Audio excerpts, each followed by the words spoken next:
It's weekdays with Lee Dixon and it's time to talk real estate. It's time for a peek inside with Craig Heppel at Ulverston Real Estate. How are you, mate? Hi, Lee. Yeah, going really well, mate. Good to hear. 2 days in a row, mate. You'll be taking over the place soon. Yeah, you'll have to put up a permanent plaque for me. Mate, question for you. What's one of the biggest gripes vendors have with agents this day and age? Well, in a nutshell, it's the old lack of feedback or irrelevant feedback. Okay. And I'm still blown away by the amount of home sellers who share past and current agent experiences with me.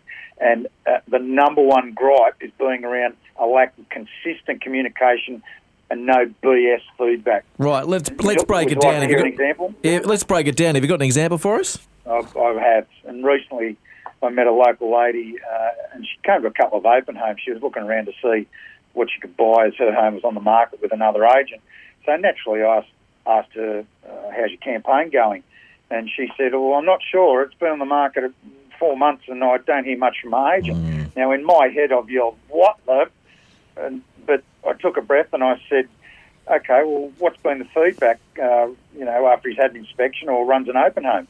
I've had to ring him to find out. Another what the moment, really. Can you believe that? Terrible. So, and that's not the only time the homeowner or a seller's shared a similar story. It's mind-boggling. Yeah, and I'm sure you could go on.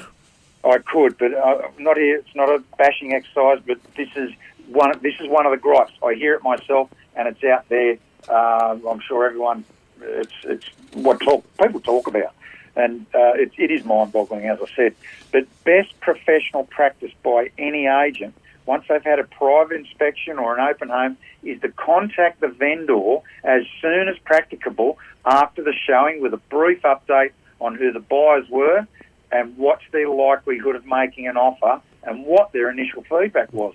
Look, it could be a quick phone conversation, a brief text, with the view of getting as much intelligence from the potential buyers as possible to assist the seller in understanding what the market's thinking about their property. Which is nearly a no-brainer, really, isn't it?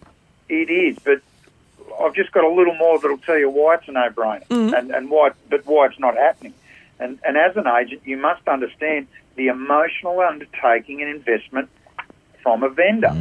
Now, every inspection or open home to a vendor is, in their mind, the moment when a buyer or a number of buyers are going to start throwing offers at the agent and a sale is imminent. Yep. Now, here's the explanation. 12 months ago and beyond, agents could not wait to call or text the vendor because it would be likely that a buyer or a number of buyers have made offers. It was like shooting fish in a barrel, that the market's gone from red-hot boiling to a steady simmer. Okay. So what does an agent tell an expectant vendor after an inspection or open home if the buyer doesn't throw a suitcase full of cash at them? This is the big question. So it's all about, for an agent, it's all about asking the right questions and really engaging a buyer who has decided to take the step of inspecting a vendor's property. Now, I won't go into the deep psychology of it, but it's about asking the right blend of closed and open-ended questions. Right, so what's the difference?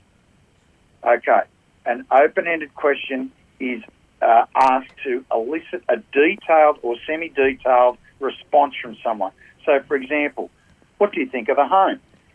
And the key here is, for me, the agent, to shut up and listen, and only ask questions to ask for any clarification.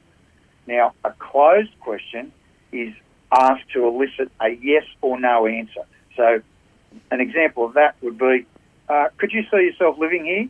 Or the question that has helped me to sell about $2 billion worth of property is, what do you think it will sell for?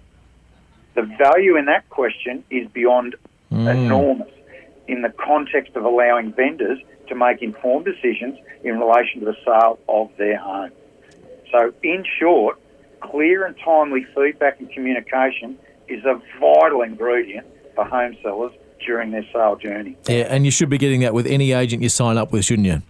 That's one of the big ticks when you're interviewing an agent. You need to understand how they're going to communicate with you and will it be in a timely manner. Okay. Thanks for that this week. Really enjoy our chats on a regular basis. I hope that everybody else is learning something on a weekly basis as well. I certainly am. Yeah, I really hope people are listening in and getting a feel, and it's like peeling back the curtain to show what goes on behind the scenes, and I really hope it's helping people out. Right, you want to end on a quote this week. We love your quotes. Right, quote of the week. and here's the key, Lee. You must listen to this. We've got 2 ears and 1 mouth for a very good reason. Use them in the right proportion. Brilliant. That applies to everybody in this building too, I'm sure. It applies everywhere, trust me. Good on you, mate. We'll chat to you in a week's time. Yeah, look forward to it again. Thanks, Lee. Craig Heppel from Ulverston Real Estate here at Weekdays.